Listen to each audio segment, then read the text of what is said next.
हरे कृष्ण हरे हरे राम राम राम। हरे कृष्ण कृष्ण हरे हरे राम राम राम हरे। हरे कृष्ण कृष्ण हरे हरे राम राम राम। हरे कृष्णा। अंतर्राष्ट्रीय कृष्ण भावना मृत संघ अयोध्या द्वारा आयोजित इस प्रातःकालीन जप सत्र में भाग लेने के लिए आप सभी का हार्दिक धन्यवाद। अब चलते हैं आज के श्रील प्रभुपाद के विचार पर। So today is August 28 and today's quote is, always think of the lotus feet of Shri Krishna and you will find no difficulty in executing the task allotted to you by Krishna. Letter to Satswarup Das, August 28, 1973। Hindi में अनुवाद है, सदैव श्री कृष्ण के चरण कमलों का स्मरण करो और आप देखोगे कि श्री कृष्ण द्वारा दिए गए कार्यों को करने में कोई बाधा नहीं आएगी। सत्स्वरूप को लिखा पत्र 28 अगस्त 1973। भक्ति वेदांत स्वामी श्रील प्रभुपाद की जय। Now I'm requesting His Grace Parmeshwar Hari Prabhuji to throw some light on today's quote. Hare Krishna. Hare Krishna प्रभु जी। जी माय वॉइस मेरी आवाज आ रही है? हाँ जी हाँ जी हाँ जी। हरे कृष्ण प्रभु जी, मेरी आवाज प्रभु जी आ रही है, कट कट कट के आ रही है, थोड़ा सा कट रहा है। हरे कृष्ण, नॉट सो क्लियर।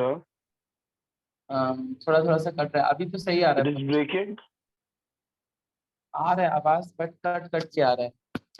हरे कृष्णा। हरे कृष्णा प्रभु जी। माता जी, can you please stop recording? I think there is some network issue. Swati माता जी। हरे कृष्णा प्रभु जी, your voice is not coming. हरे कृष्ण, अभी आ रही है? हाँ आ रही है प्रभु जी। Okay, thank you. Can you share the quotation again, because मैं उसको सुन नहीं पाया, मेरे नेटवर्क का कुछ इशू था। आई थिंक एक बार स्क्रीन पर कोटेशन शेयर कर देंगे? यस प्रभु जी।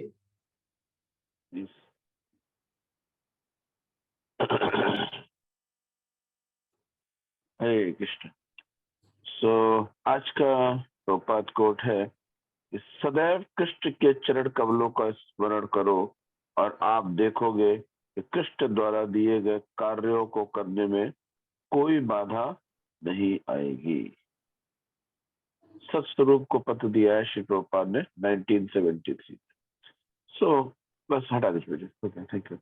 सो श्री प्रभुपाद क्या कह रहे हैं कि हमको अपने हर कार्य को हमेशा किसकी सेवा में करना है?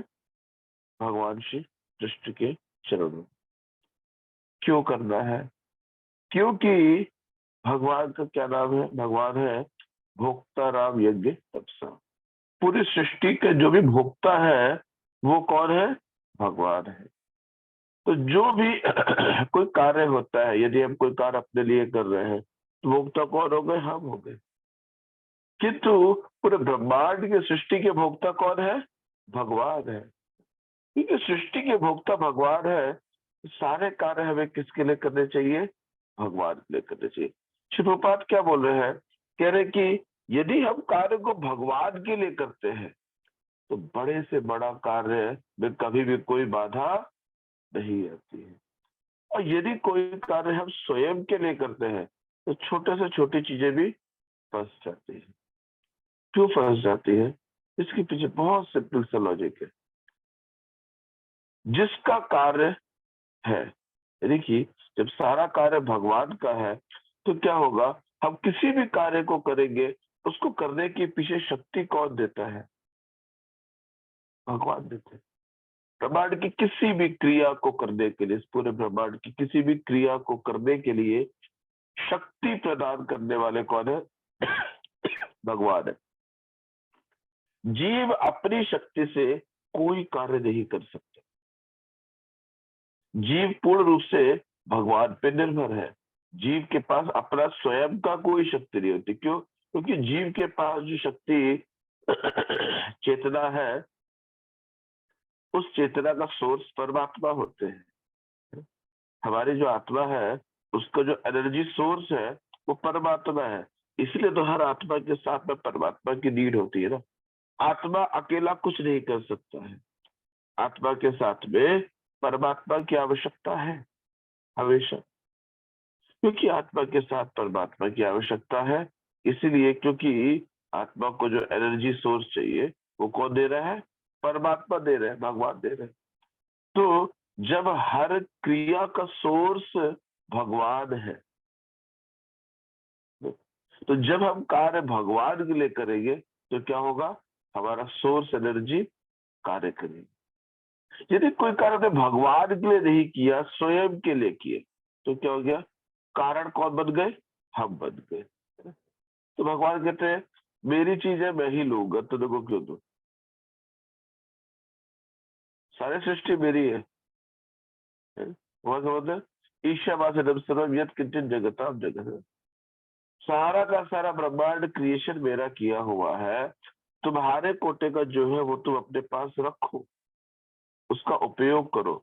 लेकिन एक्चुअली जीव का जो स्वरूप है वो क्या है? जीवेर स्वरूप हो नित्य कृष्ण दास। कृष्ण का दास होना ही जीव का स्वरूप है, क्योंकि जीव का स्वरूप कृष्ण का दास होना है।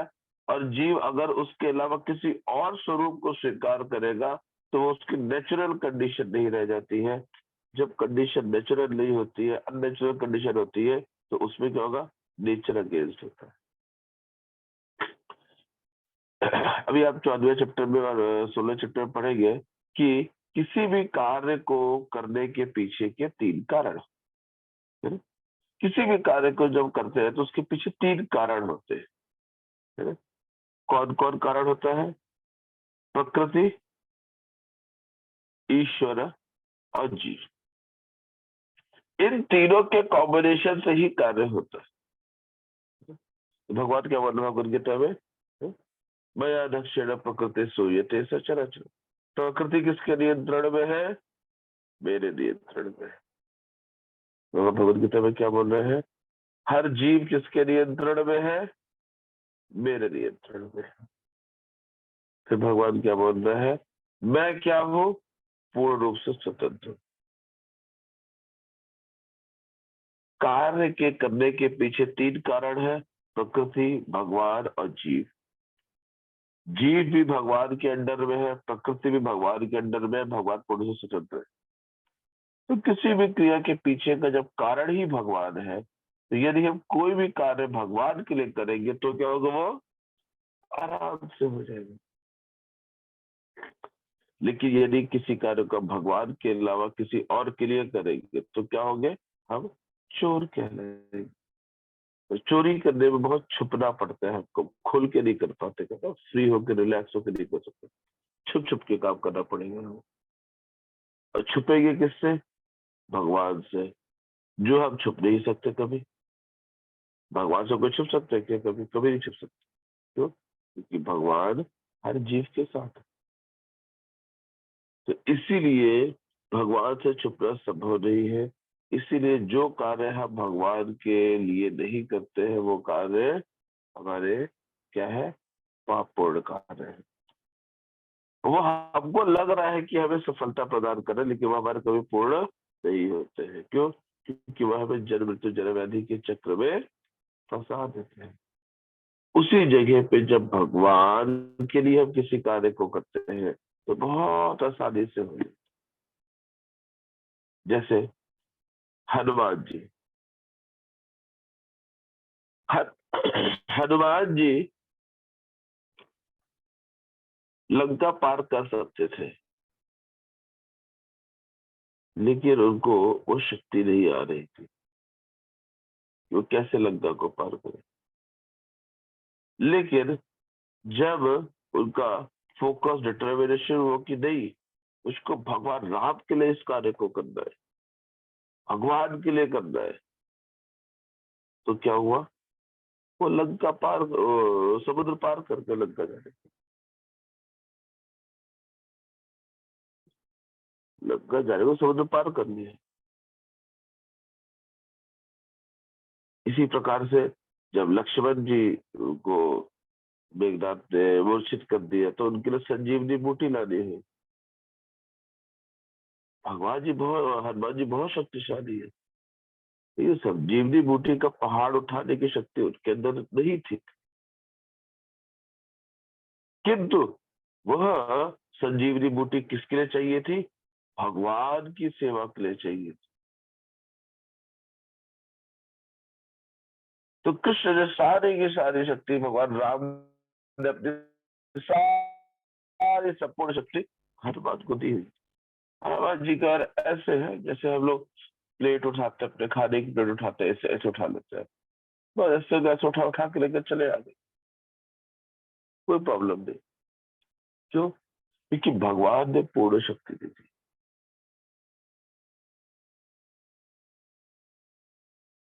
तो ये भगवान के द्वारा दी गई शक्ति का,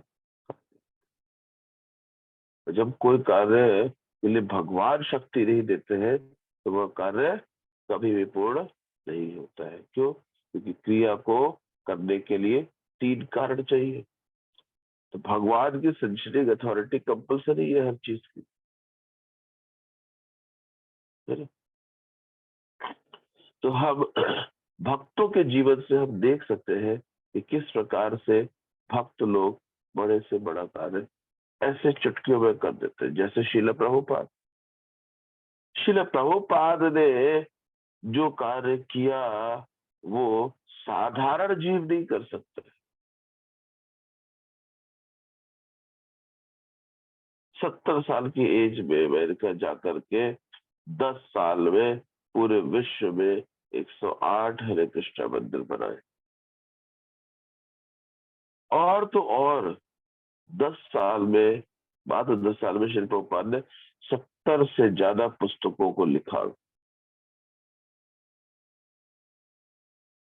और तो और पूरे विश्व में कम से कम 15 से 20 हजार शिष्यों को शिक्षा दी और उनको हरे कृष्ण महामंत्र के प्रैक्टिस कराई और उनको आगे प्रचार के लिए बढ़ाए। और तो और उन्हीं के विजन से आज के डेट में पूरे विश्व में करोड़ों लोग हरे कृष्ण महामंत्र का जप कर रहे हैं और भगवान के नाम का प्रचार हर गांव हर शहर में हो रहा है। उन्हीं की कृपा है ना। क्यों कृपा है? क्योंकि भगवान ने उनको एम्पावर किया हुआ। भगवान की शक्ति से हम बड़े से बड़े कार्य को बहुत आसानी से कर सकते हैं। जब भगवान की शक्ति नहीं होगी तो कोई छोटा सी भी चीज होगी ना तो वो भी नहीं हो सकती हमसे। अपना घर परिवार चला रहे होते हैं ना, लोगों को घर परिवार चलाने में कितनी दिक्कतें आती है। क्यों? क्योंकि घर परिवार अपने इंद्रिय भोग के लिए चला रहे हैं, भगवान की सेवा के लिए नहीं चला रहे ना। जब हम इसी घर परिवार को भगवान की सेवा में चलाते हैं ना, बड़ा मजे से स्मूथ चलता है।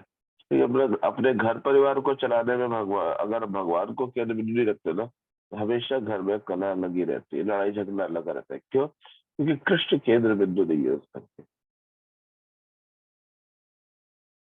तो जब कृष्ण केंद्र बिंदु नहीं है तो वहां पे कृष्ण की एम्पावरमेंट नहीं मिलती है, वहां इंद्रिय भोग होता है। वही कार्य जब भगवान की सेवा में होता है तो वह प्रेम होता है।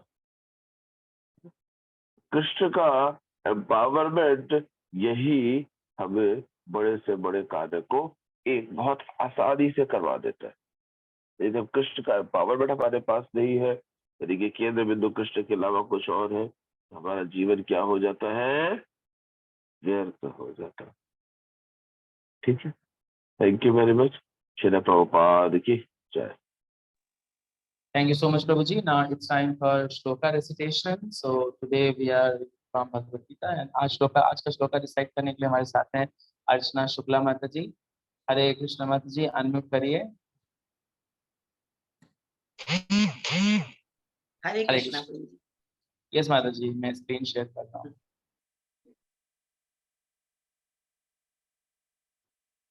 हाँ जी।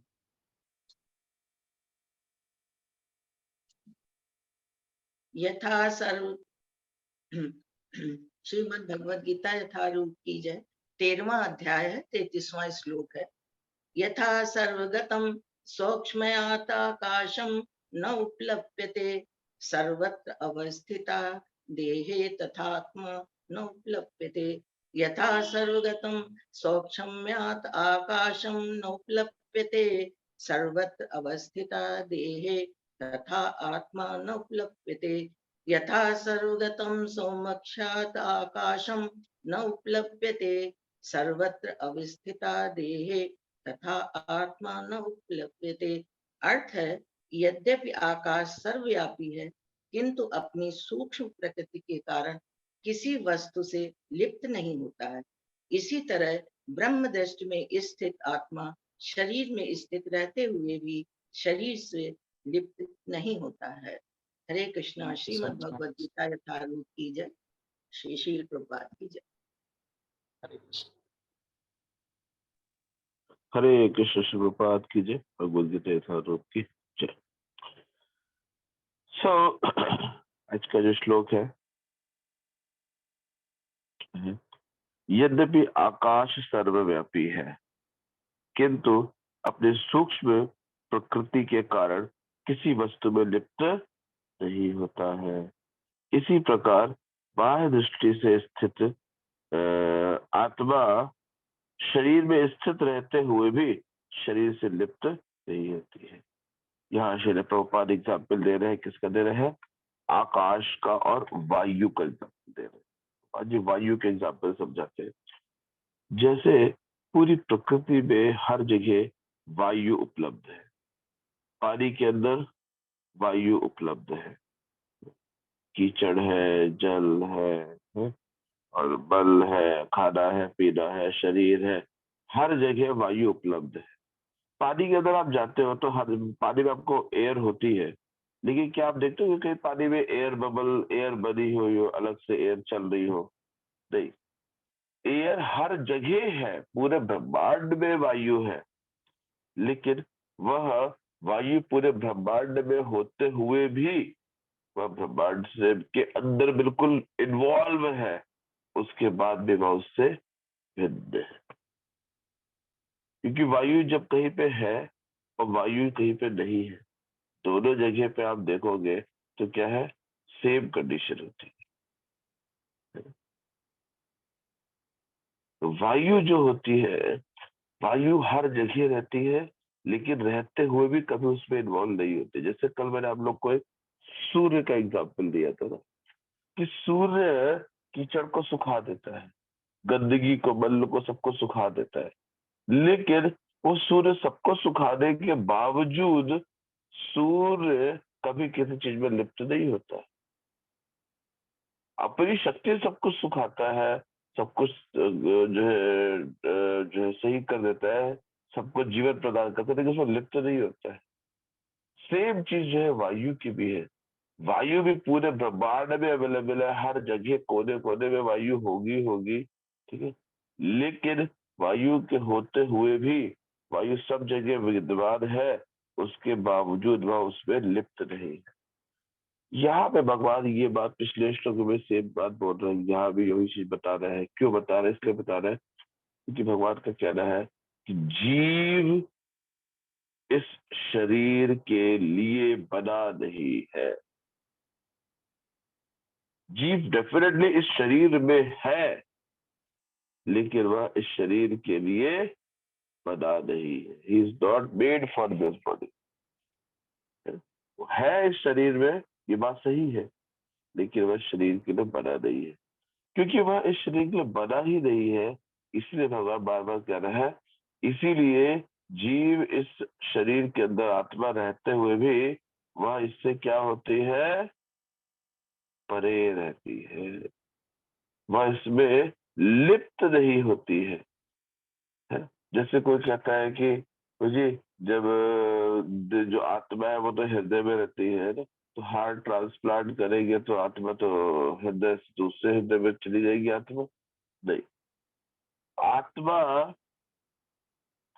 डेफिनेटली हृदय में रहती है, लेकिन इसका अर्थ यह नहीं हुआ कि आत्मा हृदय में ही चिपक के बैठी रहेगी। वह किसी भी पार्ट में मूव हो सकती है जब चाहेगी तब। As per the need. उसका कोई फिक्स्ड नहीं है कि मेरे को इसी फ्लैट में रहना है, ये मेरा 2 BHK का फ्लैट है। आत्मा इस पूरे शरीर में हर जगह कहीं पे भी हो सकती है।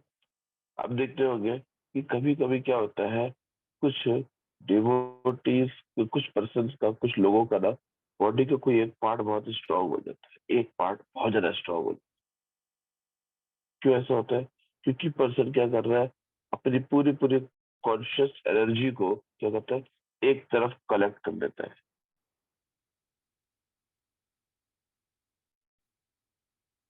अब वो कॉन्शियस एनर्जी को एक तरफ कलेक्ट कर लेगा योग सिद्धि से, तो वो अपने बॉडी के किसी एक पर्टिकुलर पार्ट को बिल्कुल वज्र की तरह स्ट्रांग बना सकता है।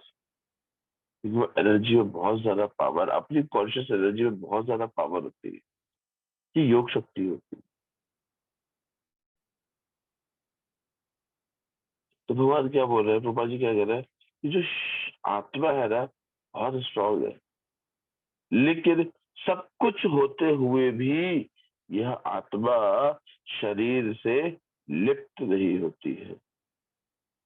और कह रहा है कि कोई भी जीव, कोई भी वैज्ञानिक इस चीज को नहीं बता सकता है कि वह आत्मा इस शरीर में कैसे रहती है और कब निकलती है, और निकलने का प्रोसेस क्या है, किसी को नहीं पता है। कोई वैज्ञानिक इस चीज को निश्चित नहीं कर सकता है, क्योंकि आत्मा का घुसना और निकलना, ये दोनों की दोनों प्रोसेस क्या है, दिव्य प्रोसेस। व्यक्ति सोचे कि कैसे एक सोल मां के गर्भ में चली गई, कैसे एक सोल मां के गर्भ में चली जाती है। जब स्त्री की शादी नहीं होती है तब तक वो अकेली होती है आत्मा, और एक दूसरी आत्मा जैसे माता गर्भवती होती है, एक दूसरी आत्मा उसके अंदर जाती है, तब वो गर्भवती हो जाती है। तो ये कैसे हो सकता है, सोल कैसे एंटर कर जाती है? और व्यक्ति लेटा रहता है, जीवित रहता है, मर जाता है, पूरा शरीर का हर एक भाग उसमें रहता है, आत्मा गायब हो जाती है। तो ये वैज्ञानिक दृष्टि से समझना संभव नहीं है। इसीलिए आत्मा का विज्ञान भौतिक विज्ञान से भिन्न है। इसको हम भौतिक दृष्टि से असंभव है, इस चीज को समझ पा रहे हैं। भौतिक ज्ञान से इसको सोच पाना असंभव है कि ये आत्मा बेसिकली कार्य कैसे कर रही है। उस कार्य को करवाने के लिए हमें क्या करना पड़ेगा, भगवान पर निर्भरता बनानी पड़ेगी। ओके, सो आज का श्लोक में ज्यादा नहीं है, इतना ही है। कि वेरी मच, श्री प्रभुपाद की जय। कल अगला परसों खत्म हो जाएगा chapter. Hare thank you so Krishna. Much प्रभु जी। सो कल का श्लोक रहेगा इसी अध्याय का 34 नंबर श्लोक। डिसाइड करने के लिए आप हैंड रेज कर सकते हैं, कौन डिसाइड करेगा? यस, शिखा सक्सेना माता जी कल का श्लोक का रेसिटेशन आप करेंगे। नेक्स्ट हम बात कर लेते हैं कल के जपा की। सो कल का जपा के लिए भी आप हैंड रेज कर सकते हैं, जिसने अभी तक नहीं किया है तो आप से। ओके, निर्मला कुमारी माता जी कल का जपा आप करेंगे। ओके ठीक है, सो कल का जपा हरे कराएंगे कृष्ण। निर्मला कुमारी हरे माता जी, राम। एंड कल का श्लोका करेंगे शिखा सक्सेना माता जी। Now it's time for shloka recitation, shloka of the week. So मैं डिसाइड कर रहा हूँ आज ही आपको next shloka of the week पता लगेगा, तो पहले रिवाइज कर लेते हैं। So we are reading from Srimad Bhagavad Gita as it is, chapter 9, text number 2. मेरे पीछे दोहरा सकते हैं। राज विद्या राजगुह्यं पवित्रमिदमुत्तमं प्रत्यक्षावगमनं धर्म्यं सुसुखं कर्तुमव्ययम्। राजविद्या राजगुह्यं पवित्रमिदमुत्तमं प्रत्यक्षावगमं धर्म्यं सुसुखं कर्तुमव्ययम्। राजविद्या राजगुह्यं पवित्रं निदमुत्तमं प्रत्यक्षावगमं धर्म्यं सुसुखं कर्तुमव्ययम्। श्रीमद् भगवद गीता यथारूप की जय, श्रीमद् प्रभुपाद की जय। हरे कृष्णा। यस प्रभु जी, नेक्स्ट श्लोक ऑफ द वीक। ये बाकी करेंगे, मैं बताता हूँ। Okay, so the next part of the session is today is Sunday. So Sunday means आज हम एक विशेष एक्टिविटी करते हैं और आज की एक्टिविटी है How I came in Krishna consciousness। हम कृष्ण भक्ति में कैसे आए। तो आज के दिन हमें मौका मिलता है अपने साथी गणों से ये सुनने का कि उनके जीवन में कृष्ण भक्ति कैसे आई और वो कैसे इस्कॉन अयोध्या से जुड़े। तो इसी बात को बताने के लिए आज हमारे बीच में एक बहुत सिंसियर भक्त है, बहुत डेडिकेटेड भक्त है, प्रभु जी इस्कॉन अयोध्या के प्रति बहुत आसक्त है, राधा गोकुलानंद की उनके स्पेशल मर्सी है। So now requesting LK Sharma Prabhu ji to tell his story how he came in Krishna consciousness. Hare Krishna. Hare Krishna. Yes, Prabhu जी।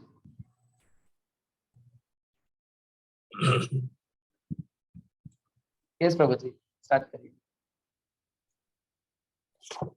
प्रभु जी, मैं शुरुआत शुरू से ही करता हूँ।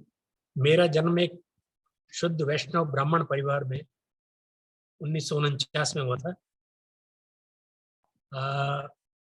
मैं जब बहुत छोटा था, 5-6 साल का, तो मेरे दादाजी गांव में रहते थे। तो हम लोग जब भी गांव आते तो कुछ फल मिट्टी कुछ लेके आते थे। तो आते तो जब सबको देते, दादाजी को भी देते थे, तो वो उसको ग्रहण नहीं करते थे उस समय। वो मैं सुबह खाऊंगा, लेकिन मैं काफी उनके नजदीक था, तो मैं उनको आग्रह करता कि नहीं नहीं आप खाइए, अभी खाइए। सब खाते थे वो। तो वो क्या करते थे, वो सीधा उसको लेके पहले मंदिर में जाते थे और पहले भगवान को अर्पण करते थे और उसके बाद में वो खाते थे। उससे पहले मेरी धारणा थी सबसे बड़े अगर कोई है तो मेरे दादाजी हैं। तो तब मुझे इस तरह की उत्सुकता हुई कि दादाजी से बड़े भी कोई हैं। और पहली बार मेरी समझ में, मेरे मस्तिष्क में भगवान वाली जो बात है वो मेरे मस्तिष्क में आई कि वो बहुत बड़े हैं और बहुत बड़े हैं। खैर वो बचपन था, चलता रहा। पिताजी भी काफी धर्मपरायण थे, गीता पढ़ते नहीं, जीते भी थे उसको, लेकिन उपासना वो गायत्री माता ही करते थे। घर में धार्मिक माहौल था, प्रतिदिन सायंकाल आरती बिल्कुल दिनचर्या का हिस्सा था। इस तरह चलता रहा, पढ़ते रहे, क्रम भी चलता रहा। 1962 में कॉलेज में एडमिशन हुआ, उसके बाद से क्रम टूट गया और फिर कॉलेज, यूनिवर्सिटी, देहरादून सारा सब चलता रहा। फिर नौकरी शुरू हुई 1971 में और बस अपने काम में व्यस्त, इसी तरह चलता रहा। 1977 में एक घटना हुई। गायत्री परिवार के प्रणेता थे श्री राम शर्मा जी आचार्य। तो पंडित राम शर्मा जी जो जयपुर पधारे थे, तो जयपुर में पिताजी के साथ में मैंने उनके दर्शन किए, उनको सुना मैंने। उन्होंने गायत्री मंत्र की व्याख्या की थी और उसमें जो मुझे गायत्री मंत्र का जो उन्होंने अर्थ बताया, उसका जो लास्ट पार्ट था वो मुझे बड़ा पसंद आया। पूरा अर्थ तो सब जानते ही हैं, उस प्राण स्वरूप, दुख नाशक, सुख स्वरूप, श्रेष्ठ, तेजस्वी, पाप नाशक देवस्वरूप परमात्मा को हम अंतरात्मा में धारण करें और वह परमात्मा हमारी बुद्धि को मार्ग में प्रेरित करे। ये पॉइंट जो था लास्ट वाला, मुझे वह परमात्मा हमारी बुद्धि को सन्मार्ग में प्रेरित करे, इससे मैं बहुत ज्यादा प्रभावित हुआ। और प्रभावित होने के बाद में मैं गायत्री मंत्र की उपासना करने लग गया। मुझे दीक्षा भी दी गुरुजी ने और तब से मैं 3 माला रोजाना गायत्री मंत्र करता हूँ। उसके बाद प्रत्येक रविवार को यज्ञ करना, कोई जन्मदिन है किसी का भी तो उस पर यज्ञ करना, और नवरात्र वगैरह है तो गायत्री मंत्र से करना। ये क्रम इस तरह से बराबर चलता रहा। उसके बाद इसके साथ ही मैं मथुरा शांति कुंज हरिद्वार, आंवलखेड़ा और यहाँ की मैं यात्रा करता था, अश्वमेध यज्ञों में भाग लेता था मैं, और ये क्रम बराबर इस तरह से चलता रहा। लेकिन इसके साथ साथ फिर और कुछ बातें बढ़ती रही। प्रत्येक वार को अलग अलग, सोमवार को शिव जी का, मंगलवार शनिवार को हनुमान जी का, बुधवार को गणेश जी का, शुक्रवार को माता लक्ष्मी का, शनिदेव का, शनिवार को, रविवार को सूर्य भगवान का और बहनु जी का, और ये भी साथ साथ चलते रहे इसी तरह से, ये बढ़ता रहा। लेकिन ऐसा नहीं है कि इस्कॉन की मुझे जानकारी नहीं थी। 1978 में मैं पहले बार परिवार सहित मथुरा गया था, तपोभूमि मथुरा, जो कि श्री राम शर्मा जी की तपो कर्म भूमि थी। वहां मैं गया और वहां वृंदावन भी गया, मैं कई मंदिरों का अवलोकन किया, और उसी सिलसिले में मैंने इस्कॉन जो टेम्पल है वहां का, वहां के मैंने दर्शन किए। वहां भक्ति वेदांत स्वामी प्रभुपाद जी की एक प्रतिमा आई थी तब, उन्हीं दिनों में। वो कांच में बिल्कुल बंद थी, लेकिन बड़ी जीवंत थी, बड़ी सजीव प्रतिमा थी वो। तो उसने सबको बहुत आकर्षित किया। बल्कि मेरा जो बड़ा बेटा था उसने कहा कि वो इतनी सजीव थी, उन्होंने कहा कि इनको इसमें बंद क्यों कर रखा है, इतना सजीव था वो। और हम सब बहुत ज्यादा प्रभावित हुए। लेकिन उस समय जो धारणा थी वो ये थी कि अंग्रेजों का मंदिर है, पहली बात तो ये थी। मेरे साथ एक कोलीग भी थे, उनकी पत्नी वृंदावन की थी, तो उसने हमको कई बातें बताई। तो मुख्य बात तो उसमें ये थी कि सर तो अंग्रेजों का मंदिर है, धर्म परिवर्तन वगैरह पता नहीं क्या क्या होता रहता है। तो हमारा ज्यादा इस पे फोकस नहीं रहा, और हम लेकिन हमने पहले बार इस इस्कॉन मंदिर के दर्शन किए। इसके बाद फिर दिसंबर 88 में मैं फिलीपींस गया हुआ था। तो हेडक्वार्टर तो मेरा मनीला था वैसे, लेकिन मैं एक बार सिबू सिटी गया, वहां से करीब 600 किलोमीटर दूर था वो। तो वहां गए, तो वहां के चीफ फॉरेस्टर थे, वो आने वाले थे, मैं होटल में ठहरा हुआ था। तो मैं लंच वंच के बाद में नीचे आ गया। नीचे आके मैं वहाँ की जनसाधारण को, वहाँ की रहन सहन को, वहाँ के व्यापार वगैरह को ऐसे सरसरी से देख रहा था। तभी दो युवक आए। वो जो दो युवक थे, उन्होंने धोती पहन रखी थी, कंठी लगा रखी थी, तिलक लगा रखा था, और उन्होंने मुझे बड़े ध्यान से देखा। तो मैंने उनसे बात की। उन्होंने फिर अपना परिचय दिया कि वो इस्कॉन मंदिर से हैं, और उन्होंने बाद में मुझे आमंत्रित किया कि आप मंदिर आएंगे क्या। तो मैंने उनको कहा कि मैं अभी तो नहीं, अभी तो मैं कहीं बाहर जा रहा हूँ विजिट पे, मैं शाम को 8 बजे आ सकता हूँ। तो उन्होंने कहा हम 8 बजे आएंगे आपको। मैंने कमरा नंबर बता दिया। 8 बजे वो आए शाम को, और मैं उनके साथ वहाँ इस्कॉन मंदिर, बड़ा साधारण सा मंदिर था, हम वहाँ गए। वहाँ कैंडल्स वगैरह ऑफर की, फिर वहाँ पाइनएप्पल नूडल्स का प्रसाद था, वो प्रसाद भी ग्रहण किया। लेकिन मैं उन दोनों से बड़ा प्रभावित हुआ कि वो ऐसे पाश्चात्य देश में, जबकि सब लोग बिल्कुल अलग डिफरेंट थे। वो धोती पहन रखा था उन्होंने, कंठी लगा रखी थी, तिल का रखा था, और मैं काफी उससे प्रभावित हुआ। ये घटना हो गई पूरी। इसके बाद जून 2012 में मैं टोक्यो गया हुआ था। तो वहां मेरे बेटे ने एक दिन इस्कॉन मंदिर का कार्यक्रम रखा। तो वहां हमने राधा कृष्ण जी के दर्शन किए, और वहां गोविंदा था, वहां हमने प्रसाद वगैरह ग्रहण किया। इससे मेरा खैर शुरू से था, लेकिन थोड़ा थोड़ा चलता रहा। लेकिन जुलाई 21 में एक क्लब की मीटिंग में एक मेरे आईपीएस साथी थे, एसएल जोशी, उन्होंने कुछ चर्चा की गीता के ऊपर, और उन्होंने कहा कि इस्कॉन जो है इसका डिप्लोमा प्रोग्राम कराता है। उन्होंने मुझे उसकी लिंक वगैरह दिया, और मैं जुड़ गया देवशंकर दास प्रभु जी, विष्णुदास प्रभु जी से। और 1 अगस्त से 18 अगस्त 2021 का मैंने वो कोर्स किया, और इससे मेरी शुरुआत हुई। और फिर तो क्रम चल ही पड़ा। फिर तो जैसे परमेश्वर हरि प्रभु जी और श्री वैभव चैतन्य दास प्रभु जी की कृपा हुई, और ये चैंटिंग सेशन के लिंक से हम जुड़ गए, और फिर तो चल पड़ा। इस कार्यक्रम से मैं प्रारंभ में सबसे ज्यादा प्रभावित इस बात से हुआ, इसकी टाइमिंग से, इसकी पंक्चुअलिटी से। इसकी रेगुलरिटी से। और फिर इनके उत्साह से पहले 1 माला, फिर 2 माला, फिर 4 माला, 2 अप्रैल से मैं 16 माला करने लग गया। और हरिवाल। मुझे बड़ी खुशी है कि ये क्रम टूट नहीं पाया। मैं अभी थोड़ा लद्दाख, लेह, पेंगोंग, जो चाइना का एग्रेशन वगैरह हुआ था, वहां मैं दौरे पे गया था, लंबे दौरे पे। लेकिन वहां का कम्युनिकेशन नहीं था कतई, नेटवर्क का नहीं हो रहा था। लेकिन फिर भी वो बर्फबारी में ऑक्सीजन बिल्कुल कम थी, हवाएं बहुत तेज थी, तो उसमें भी एक क्रम बना रहा और चलता रहा। और एकादशी पे भी मैंने ये शुरू कर दिया, और एकादशी में 32 माला करता हूँ और डेली 16 माला। ये चलता रहा बिल्कुल एकदम।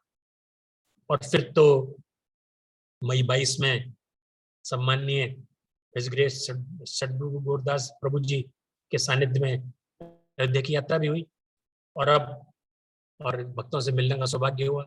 और अब फिर मायापुर में नवंबर में जाने का भी कार्यक्रम बन रहा है। तो इस तरह से धीरे धीरे शुरुआत हो गई, चल रहा है। आप भक्त लोगों की और हिज ग्रेस प्रभु लोगों की कृपा से चल रहा है। मुझे बड़ी शांति है और मैं बड़ा खुश नसीब हूँ कि मुझे आप लोगों का सानिध्य मिला। हरे Krishna. Hari Hari Bol. Thank you so much, Prabhuji. It's really very inspiring and motivational. आप सब सीख सकते हैं कि कैसे प्रभुपाद इस्कॉन से कनेक्ट कर लेते हैं। प्रभुपाद प्रभुजी पहले फिलीपींस, देन टोक्यो, हर जगह उनको इस्कॉन के पास फैले। दिस इज मर्सी ऑफ शिला प्रभुपाद। शिला प्रभुपाद हर जगह फैले हुए हैं। It's international Guru. Now I'm requesting His Grace Parmeshwar Hari Prabhuji to say some blessing words for Prabhuji. Hare Krishna. Hare Krishna. तो थैंक यू वेरी मच प्रभु जी। शास्त्र में कहा गया है, कहते हैं कि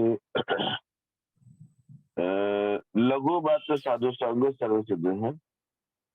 अगर हम भगवान के भक्तों का लघु मात्र साधु संग में कर देते, एक लघु मात्र में, लघु मात्र होता है एक निमिष काल, बहुत छोटा सा लघु मात्र साधु संग सर्व सिद्धि है। तो क्योंकि प्रभु जी भगवान के भक्तों का बचपन से ही संग करते आ रहे थे, वैष्णव परिवार में हुए। और फिर जब ये 1978 में श्रील प्रभुपाद के दर्शन किए ना, सिर्फ दर्शन करने मात्र से, श्रील प्रभुपाद के दर्शन करने मात्र से, भले ही उस टाइम पे इनको लगा कि नहीं ठीक है, ज्यादा उस पर चर्चा नहीं तो चीजों ने, लेकिन भक्त के दर्शन किए, श्रील प्रभुपाद के दर्शन किए। और श्रील प्रभुपाद के एक दर्शन से श्रील प्रभुपाद तक कैसे पहुंचे, जो ये बचपन से अपने फैमिली से गायत्री मंत्र के द्वारा इन्होंने जितना कुछ सीखा, उसकी कृपा से ये प्रभुपाद के पास तक पहुंच गए। और फिर श्रील प्रभुपाद के एक दर्शन मात्र से प्रभु जी यहाँ तक पहुंच गए। तो भक्त का जो एक क्षण का संग होता है ना, वो कैसा होता है, ये हमें देखते सकते कि एक छोटे से क्षण के लिए भक्त का अपने संग कर लिया, जीवन परिवर्तित हो जाए, पूर्ण जीवन परिवर्तित हो जाए। हमको इससे इंस्पिरेशन लेनी चाहिए कि कभी भी हमें हमेशा भक्तों का एसोसिएशन करने का मौका ढूंढते रहना चाहिए। We should try to search out the way how to associate with the devotees। प्रभु जी हमेशा से ये करते हैं। इवन प्रभु जी कहीं बाहर भी जाते हैं, हमेशा से क्लासेस की टाइमिंग कंटिन्यू रखते हैं। इवन तो प्रभु जी फॉरेन भी गए थे, यूएस वगैरह भी गए थे, वहां से भी ऑल द टाइम ऑनलाइन। वहाँ की यहाँ की टाइमिंग मैच नहीं करती थी, और ये ओवर टाइम में भी वहां से कम्युनिकेट करके और डिफरेंट टाइमिंग में भी रहते थे क्लासेस। तो इनकी डेडिकेशन भगवान के नाम और भक्ति के प्रति बहुत ज्यादा है। हम तो जो रिक्वेस्ट करते हैं कि कृपया करके हम लोग के ऊपर भी कृपा करें, ताकि हम लोग भी कुछ भक्तों की और भगवान की सेवा कर सके। देखिए योग्यता तो नहीं है, लेकिन फिर भी थोड़ी बहुत कृपा आप करते रहिए, ताकि आप लोग की और प्रभुपाद की और गुरु महाराज की भक्तों की सेवा कर सके। थैंक यू प्रभु। चलो प्रभुपाद की जय। ये सब आप लोगों की कृपा है। Prabhupada. Thank you Hare so much. Krishna. That's all we have in today's morning Japa session. Hare Krishna. Thank you so much for participating.